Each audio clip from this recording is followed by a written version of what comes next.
السلام علیکم، welcome to Dun Stories channel. کہانی شروع کرنے سے پہلے ہمارے چینل کو سبسکرائب کریں اور بیل بٹن دبا کر تمام ویڈیو نوٹیفیکیشنز آن کر لیں۔ اللہ مالک ہے، چلتے ہیں وہاں۔ عمارت کی حدود میں داخل ہونے سے پہلے وہ مخصوص عمل پڑھ لیں گے۔ عمل پڑھ کر ہم انشاءاللہ اس خطرناک نادیدہ حصار کو عبور کرنے میں کامیاب ہو جائیں گے۔ میں نے کہا۔ سومی کو میری بات ماننی ہی پڑی۔ اس وقت رات کے 9:30 بج رہے تھے۔ ہوٹل سے چلتے وقت ہم اپنے کمرے کی روشنی بجھا آئے تھے۔ کھانا ہم نے پہلے ہی کھا لیا تھا۔ ہمیں اپنی منزل تک پہنچنے میں دیر نہ لگی۔ سومی کو میں نے مخصوص عمل کے الفاظ یاد کروائے۔ ہم دونوں نے ایک ساتھ وہ عمل پڑھا۔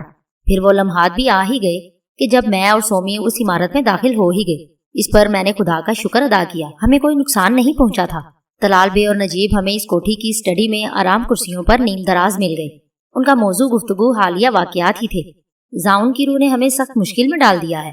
نجیب کہہ رہا تھا، اب مجھے اثر نو وہ نقشہ بنانا پڑے گا جہاں کھدائی کا کام شروع کروانا ہے۔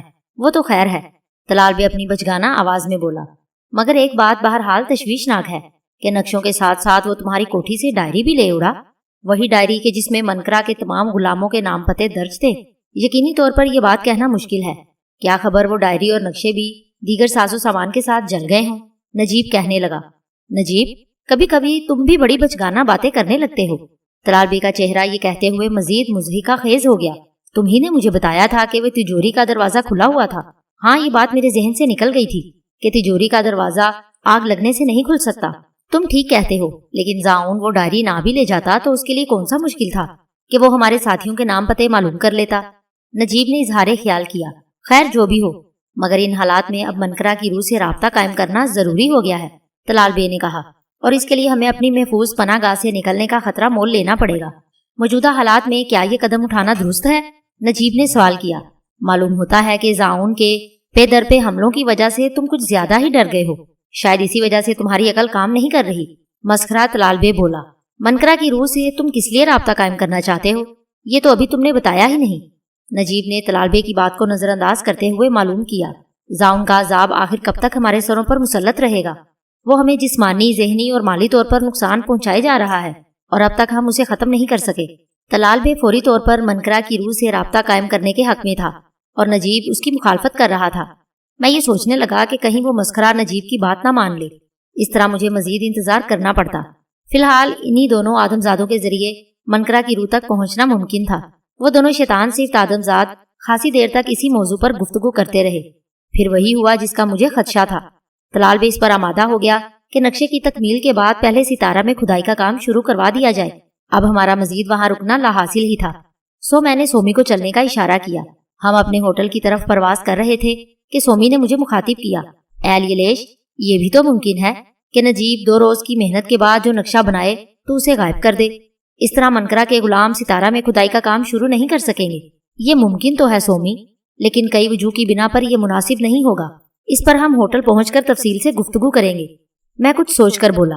ہم آرام کے ساتھ فضا میں پرواز کرتے ہوئے اپنے ہوٹل کے کمرے میں آ گئے۔ اسی کے ساتھ ہم نے انسانی قالب اپنا لیے۔ ہاں، اب یہ بتا کہ نیا نقشہ غائب کرنے میں کیا قباحت ہے اے لیلیش؟ سومی نے دریافت کیا۔ پہلی بات تو یہ ہے سومی کہ اس عمارت سے نقشہ غائب ہو جانے کی صورت میں ہمارے دشمن چکنا ہو جائیں گے۔ میں بتانے لگا، وہ سمجھ لیں گے کہ نقشہ غائب کرنے والا ان کا دشمن زاؤن کے سوا کوئی اور نہیں ہو سکتا۔ اس سے وہ یہ نتیجہ بھی نکال لیں گے کہ زاؤن اس عمارت میں بھی داخل ہو سکتا ہے۔ ایسی صورت میں وہ اس عمارت کے گرد کوئی اور خطرناک حصار بھی قائم کر سکتے ہیں جسے عبور کرنا ہمارے لیے ممکن نہ ہو۔ پھر دوبارہ بھی نقشہ تیار کیا جانا ممکن ہے۔ میرے خیال میں انہیں اس وقت تک چھیڑا نہ جائے جب تک کہ وہ ستارہ میں کھدائی کا کام شروع نہ کروا دیں۔ اس کام کے آغاز کے بعد ہی وہ منکرا کی روح سے رابطہ قائم کریں گے۔ ہمارا اصل مقصد تو منکرا کی روح تک پہنچنا ہی ہے۔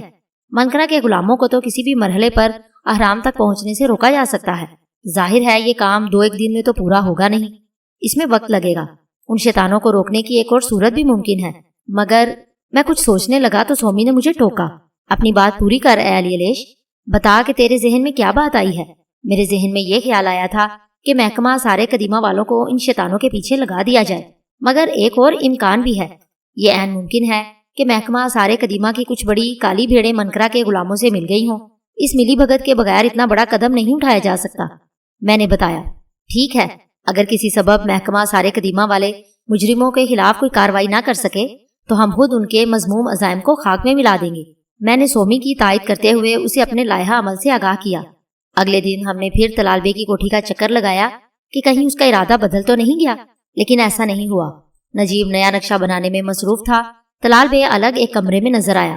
وہ کسی کا فون نمبر ملا کر اس سے گفتگو کر رہا تھا۔ ہاں، میں قاہرہ سے طلال بے بول رہا ہوں، طلال بے نے کہا۔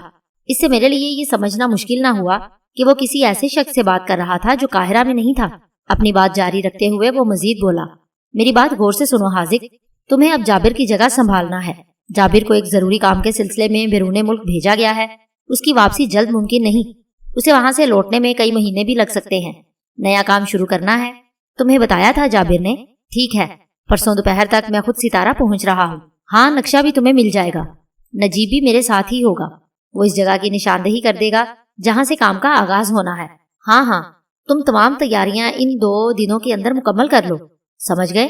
پھر دوسری طرف سے جو کچھ کہا گیا اسے سن کر طلال بے نے مطمئن انداز میں سر ہلایا اور سلسلہ منقطع کر دیا۔ یہ بات پہلے سے میرے علم میں تھی کہ ستارہ ایک چھوٹی سی آبادی ہے۔ اس آبادی سے خاصے فاصلے پر قدیم آثار تھے جہاں میں نے جابر اور اس کے آدمیوں کو دیکھا تھا۔ مزید کچھ دیر طلال بے کی کوٹھی میں گزار کر ہم وہاں سے چلے آئے۔ میں اور سومی اب قطعی طور پر صحت مند ہو چکے تھے۔ آئندہ روز بھی ہم اپنے دشمنوں کی طرف سے غافل نہیں رہے۔ اس وقت صبح کے 10:30 بج رہے تھے جب ہم طلال بے کی کوٹھی میں داخل ہوئے۔ لمبوترے چہرے والا ایک دراز قد آدمزاد ہمیں کوٹھی کی نشست گاہ میں بیٹھا دکھائی دیا۔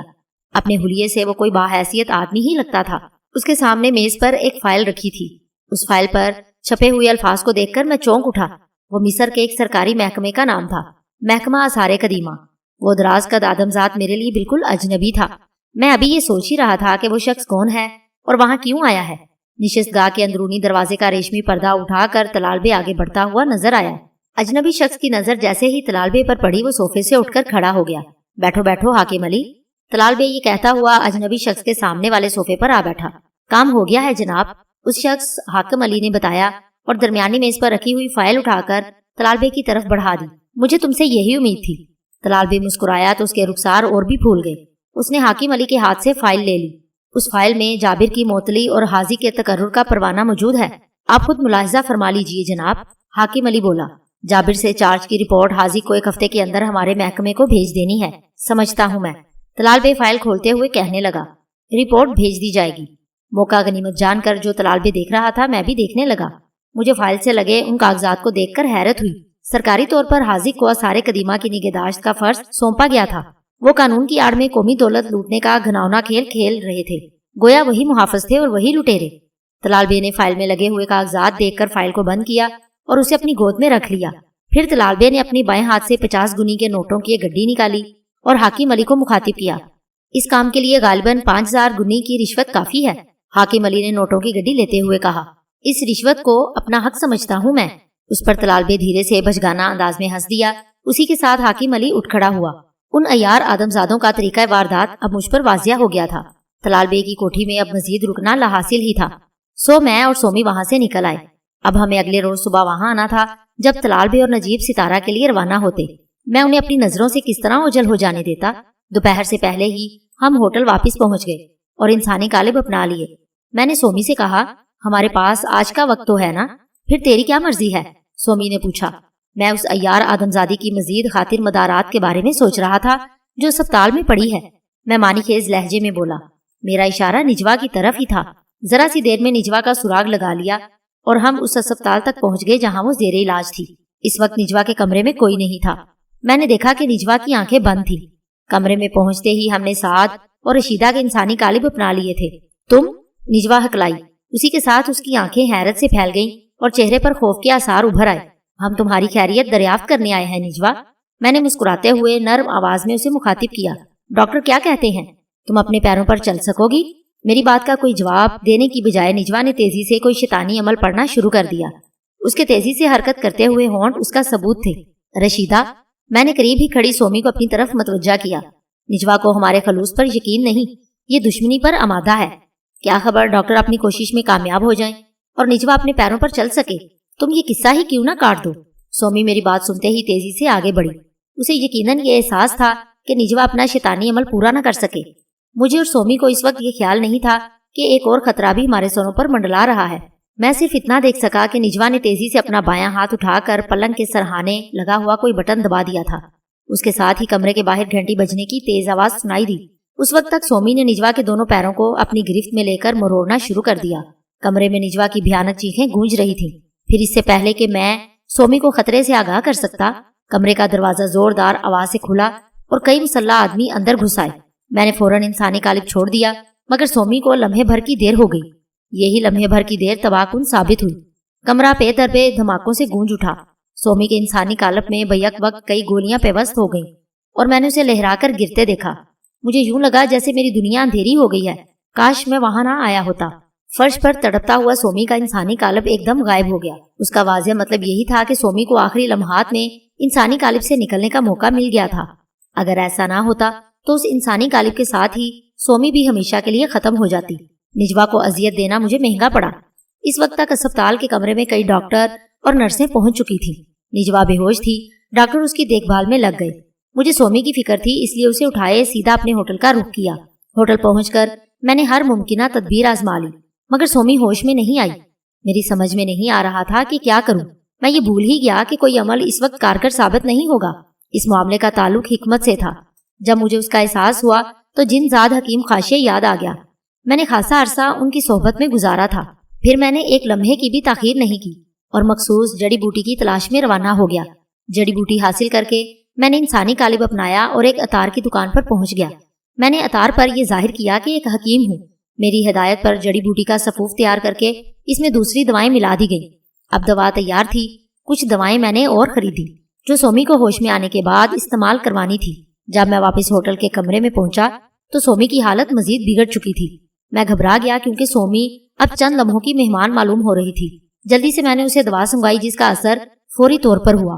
سومی زندگی کی طرف لوٹنے لگی اور پھر اسے ہوش آ ہی گیا۔ سومی، میں نے تڑپ کر اسے مخاطب کیا۔ علی الیش، وہ بڑی مشکل سے بولی۔ گھبرا نہیں، تیرے وجود کے زخم جلد بھر جائیں گے۔ میں نے اسے تسلی دی، پھر تھوڑے تھوڑے وقفے سے اسے کئی دوائیں دی اور ایک مشروب بھی پلایا۔ سومی کو اس سے سکون ملا تو اس کی آنکھیں بند ہونے لگی۔ دواؤں کے زیر اثر وہ سو گئی۔ مجھے اس کا علم پہلے سے ہی تھا، اس لیے فکر مند نہ ہوا۔ میں یہ جانتا تھا کہ جب وہ سو کر اٹھے گی تو اس کی حالت مزید بہتر ہو جائے گی۔ مجھے خوشی تھی کہ میں سومی کی زندگی بچانے میں کامیاب رہا۔ اگر میں نے حکمت نہ سیکھی ہوتی تو یقیناً یہ ممکن نہ ہوتا۔ خدا جو کرتا ہے اس کے بندوں کے حق میں بہتر ہی ہوتا ہے۔ سومی کو میں نے سونے دیا۔ شام کو خود ہی وہ بیدار ہوئی۔ اب تیری طبیعت کیسی ہے؟ میں نے بڑی محبت کے ساتھ اس سے پوچھا۔ پہلے سے اچھی ہوں۔ سومی کی آواز میں نقاہت تھی۔ میرے مشورے پر اس نے صنوبر کا انسانی قالب اپنا لیا۔ مجھے بھوک محسوس ہو رہی ہے علی الیش، سومی نے مجھ سے کہا۔ میرے نزدیک یہ اچھی علامت تھی۔ اپنے اور سومی کے لیے میں نے روم سروس کو فون کر کے کھانا منگوایا۔ کھانا کھا کر ہم چائے پی رہے تھے تو سومی کہنے لگی، تجھ سے میں نے کہا تھا علی الیش کہ اس آدم زادی کا قصہ پاک کر دے، مگر تو نہیں مانا۔ اس کو تڑپا تڑپا کر مارنے کے چکر میں یہ نوبت آ گئی کہ میں موت کے دہانے تک پہنچ گئی۔ تو ٹھیک کہتی ہے سومی، میں نے اعتراف کیا۔ نجوا کو ختم کر دینا چاہیے تھا۔ خیر، اب میں اسے مزید مہلت نہیں دوں گا۔ انشاءاللہ یہ اس کی زندگی کا آخری دن ثابت ہوگا۔ وہ کل کا سورج نہیں دیکھ سکے گی۔ اس کے بعد ہم دونوں نے وضو کیا اور بطور شکر اپنے اللہ کے آگے جھک گئے۔ میرے نزدیک اللہ نے سومی کو ایک نئی زندگی عطا کی تھی۔ رات کو سومی نے دواؤں کی آخری خوراک بھی پی لی۔ اب وہ پہلے جیسی ہی لگ رہی تھی۔ تیز اثر دوا نے اس کے وجود کے زخم بھر دیے۔ مجھے اب اس اسپتال کا رخ کرنا تھا کہ جہاں نجوا زیر علاج تھی۔ میں نے سومی سے اپنے ارادے کا اظہار کر دیا۔ میں بھی تیرے ساتھ چلوں گی علی الیش۔ وہ بولی، نہیں ہے سومی، تو آرام کر کہ تیرے لیے اس وقت یہی مناسب ہے۔ میں نجوا اور اس کے محافظوں کو تن تنہا بھی موت کی نیند سلا سکتا ہوں، لیکن اب تو میں بالکل ٹھیک ہوں۔ پھر تو مجھے اپنے ساتھ کیوں نہیں لے جا رہا؟ اس لیے کہ تیرا ساتھ چلنا ضروری نہیں ہے سومی، میں نے اسے سمجھایا۔ سومی کے لہجے میں ایسی حسرت تھی جسے میں نظر انداز نہ کر سکا۔ میں نے اس کی بات ایک شرط پر مان لی۔ یقین کر اے علی الیش کہ میں صرف تماشائی بنی رہوں گی۔ سومی نے یقین دہانی کرائی۔ مطلوبہ اسپتال پہنچ کر نجوا ہمیں اس کمرے میں نہیں ملی جہاں صبح اسے ہم چھوڑ کر گئے تھے۔ جلد ہی ہم نے اس کا سراغ لگا لیا۔ وہ انتہائی نگہداشت کے شعبے میں تھی۔ نجوا کی حالت یقیناً خطرے کی حدود میں تھی، ورنہ کمرے سے اسے یہاں منتقل نہ کیا جاتا۔ پہلے میں نے یہی جاننا ضروری سمجھا کہ آج صبح کے بعد نجوا پر کیا گزری۔ معلوم ہوا کہ سومی نے جب اس کی دونوں ٹانگیں مروڑ دی تھی تو وہ ہوش و حواس کھو بیٹھی۔ ڈاکٹروں نے اس کی جان بچانے کے لیے فوری طور پر آپریشن کا فیصلہ کیا۔ اس کے لیے انہیں نجوا کی دونوں ٹانگیں کولوں کے قریب سے کاٹ دینا پڑی۔ سومی کے علم میں بھی یہ باتیں آئیں۔ وہ بہرحال گداز فطرت کی مالک تھی۔ مجھ سے کہنے لگی، اے علی الیش، اب اگر وہ زندہ بچ بھی گئی تو اس کی زندگی کس کام کی؟ اسے مارنے سے کیا حاصل؟ تو شاید یہ بھول گئی ہے سومی کہ زندہ بچ جانے کی صورت میں اس کا شیطانی ذہن کام کرتا رہے گا۔ اس کے علاوہ اس کی پوری اسرار قوتیں بھی بیدار رہیں گی۔ معذور ہونے کے باوجود وہ دوسرے آدمزادوں کے لیے خطرہ بنی رہے گی۔ میں بولا۔ میری دلیل میں اتنا وزن تھا کہ سومی کو میرے خیال سے متفق ہونا ہی پڑا۔ وہ نجوا کو موت کے گھاٹ اتارنے پر آمادہ ہو گئی۔ سومی کو ساتھ لیے ہوئے میں انتہائی نگہداشت کے شعبے میں داخل ہو گیا۔ نجوا ایک بیڈ پر غافل پڑی تھی، اسے خون چڑھایا جا رہا تھا، اسی کے ساتھ گلوکوز کی ڈرپ بھی لگی ہوئی تھی۔ سانس لینے میں یقیناً اسے دشواری پیش آ رہی تھی، اسی لیے آکسیجن بھی دی جا رہی تھی۔ ایسی صورت میں اگر نجوا کو انتہائی ضروری طبی امداد سے محروم کر دیا جاتا تو وہ زندہ نہ بچتی، لیکن میں اسے اس طرح غفلت کی حالت میں مارنا نہیں چاہتا تھا۔ اپنی جناتی صفات کو بروئے کار لا کر ہم دونوں نے سعد اور رشیدہ کے انسانی قالب اپنا لیے۔ ہم دونوں کے ہاتھوں میں گلدستے تھے، جیسے کسی مریض کی عیادت کرنے آئے ہوں۔ میں اور سومی نجوا کے سرہانے جا کھڑے ہوئے، پھر میں اسے ہوش میں لے آیا۔ نجوا نے ہوش میں آتے ہی ہم دونوں کو اپنے قریب دیکھا تو اس کے چہرے پر دہشت کے آثار پھیل گئے۔ میں نے دھیمی اور نرم آواز میں اسے مخاطب کیا، نجوا، ہم تجھے بے ہوشی کی حالت میں بھی موت کے گھاٹ اتار سکتے تھے، مگر دانستہ ایسا نہیں کیا تاکہ تو مرنے سے پہلے جان لے کہ تیرے قاتل کون ہے۔ میں نے اس کے ہونٹوں کو تیزی سے حرکت کرتے دیکھ کر آکسیجن ماسک ہٹا دیا۔ نتیجہ میری توقع کے مطابق نکلا۔ نجوا آکسیجن کی ترسیل رک جانے کی وجہ سے منہ کھول کر سانس لینے لگی۔ ایسے میں شیطانی عمل پڑنا اس کے لیے ناممکن تھا۔ ذرا سی دیر میں اس کا جسم جھٹکے کھانے لگا تو میں نے دوبارہ ماسک لگا دیا۔ نجوا، اب اگر تو نے دوبارہ شیطانی عمل پڑنا شروع کیا تو میں پھر آکسیجن ماسک ہٹا لوں گا۔ میں نے اسے دھمکی دی۔ میں چاہتا ہوں کہ مرنے سے پہلے تو یہ حقیقت جان لے کہ اگر ہم دونوں پر ظلم نہ کرتی، ہمیں اذیتیں نہ دیتی تو تجھ سے ہماری کوئی دشمنی نہ تھی، ہم تجھے قتل نہ کرتے۔ میں نے یہ کہتے ہوئے اس کے ہونٹوں پر نظر رکھی۔ میری دھمکی کارگر ثابت ہوئی، اس کے ہونٹ ساکت رہے۔ میں نے اپنی بات جاری رکھتے ہوئے مزید کہا، زاؤن کوئی اور نہیں، میں ہی تھا۔ اپنی طرف سے تیری توجہ ہٹانے کے لیے یہ چال میں نے چلی تھی جو کامیاب رہی۔ پھر میں نے نجوا کے ذہن پر توجہ مرکوز کر دی۔ میں نے نجوا کی آنکھوں میں آنکھیں ڈال دی۔ اس کے ذہن نے شدید مزاحمت کی۔ اس پر مجھے غصہ آ گیا۔ میں یہ بھول گیا کہ نجوا تو خود موت کے دہانے تک پہنچ گئی ہے۔ اس کا ذہن میری شدید گرفت یا کسی خفیف سے جھٹکے کو برداشت نہیں کر سکے گا۔ اس کا نتیجہ فوراً ہی ظاہر ہو گیا۔ ایک بارگی نجوا کا جسم جھٹکا کھا کر ساکت ہو گیا اور اس کی گردن ایک طرف ڈھلک گئی۔ اس کی آنکھیں بھیانک انداز میں پھٹی رہ گئی تھی، وہ مر چکی تھی۔ اس شیطان صفت عیار آدمزادی نجوا کو شاید خود بھی خبر نہیں تھی کہ مزاحمت کا نتیجہ موت کی صورت میں ظاہر ہوگا، ورنہ وہ یہ حماقت نہ کرتی۔ یقیناً اس کی موت اس طرح لکھی تھی۔ اب ہمارا وہاں مزید رکنا فضول تھا۔ انسانی کالبوں سے نکل کر ہم اپنے ہوٹل پہنچ گئے۔ وہ عورت جس نے ڈھیروں دولت جمع کی تھی، ہوس زر میں ہر انسانی قدر کو پامال کر دیا تھا، جانے کتنی جائیدادیں بنائی تھی، سب اسی دنیا میں چھوڑ گئی۔ دنیا کمانے کے چکر میں اس نے آخرت گنوا دی اور گھاٹے میں رہی۔ ہم اس رات اسپتال سے لوٹ کر سکون کے ساتھ سو گئے۔ میری روح سے ایک بڑا بوجھ اتر گیا تھا، کیونکہ میں نے سومی کو موت کی دہلیز تک پہنچانے والوں سے انتقام لے لیا تھا۔ میرے سکون کا سبب یہی تھا، دوم یہ کہ سومی بھی اب صحت یاب ہو گئی تھی۔ دوسرے دن صبح جب ہم ناشتہ وغیرہ کر چکے تو ہمیں اپنے دشمنوں کی فکر ہوئی۔ فوری طور پر ہم نے جمالیہ کا رخ کیا۔ میرے اندازے کے مطابق نجیب وقت سے پہلے بھی نقشہ تیار کر سکتا تھا۔ طلال بے کی کوٹھی پہنچ کر میرے خیال کی تصدیق ہو گئی۔ معلوم ہوا کہ گزشتہ رات نجیب دیر تک جاگتا رہا تھا۔ اسے سو کر اٹھے ہوئے زیادہ دیر نہیں ہوئی تھی۔ دونوں شیطان طلال بے اور نجیب اس وقت نشست گاہ میں بیٹھے چائے پی رہے تھے۔ ان کے سامنے سینٹر ٹیبل پر نقشہ پھیلا ہوا تھا۔ طلال بے نے اپنی بچگانہ آواز میں نجیب سے معلوم کیا، اب اس نقشے کی تکمیل میں کتنا وقت باقی رہ گیا ہے؟ زیادہ سے زیادہ وقت بھی لگا تو بس 1 گھنٹہ، نجیب نے بتایا۔ یوں سمجھو کہ فائنل ٹچ دینا باقی ہے، پھر تو ہم آج ہی دوپہر کے بعد ستارہ کے لیے روانہ ہو سکتے ہیں۔ طلال بے نے اپنے خیال کا اظہار کیا۔ ہاں، یہ ممکن ہے، نجیب نے جواب دیتے ہوئے ٹھنڈا سانس بھرا۔ کیا بات ہے، تم کچھ فکر مند سے دکھائی دے رہے ہو؟ طلال بے نے اپنے ساتھی کے چہرے کا جائزہ لیتے ہوئے پوچھا۔ طلال بے ابھی اپنی بات پوری نہیں کر سکا تھا کہ اچانک ایک طرف تپائی پر رکھے ہوئے فون کی گھنٹی بجنے لگی۔ طلال بے صوفے سے اٹھ کر ٹیلی فون تک پہنچا اور ریسیور اٹھا لیا۔ ہیلو، کیا؟ نہیں، یہ کس طرح ہو سکتا ہے؟ تفصیل بتاؤ۔ طلال بے کے لہجے سے شدید اضطراب جھلک رہا تھا۔ وہ دیر تک دوسری جانب سے کی جانے والی باتیں سنتا رہا، پھر بھرائی ہوئی سی آواز میں بولا، میں آخری بار اس کا چہرہ ضرور دیکھوں گا، آ رہا ہوں میں۔ یہ کہہ کر طلال بے نے ریسیور کو کریڈل پر رکھ دیا۔ طلال بے کے پھولے ہوئے چہرے پر دکھ کی چادر سی پھیل گئی اور آنکھوں میں نمی سی تیرنے لگی۔ کیا ہوا؟ کس کا فون تھا؟ اور تم کہاں جا رہے ہو؟ نجیب نے دریافت کیا۔ چند لمحے طلال بے کسی سوال کا جواب نہیں دے سکا۔ وہ یقیناً خود پر قابو پانے کی کوشش کر رہا تھا۔ نجیب حیرت سے اس کی طرف دیکھتا رہا۔ کمرے میں بوجھل سی خاموشی چھائی رہی جسے طلال بے کی آواز نہیں توڑا۔ تمہارا یہ خیال غلط نہیں تھا نجیب،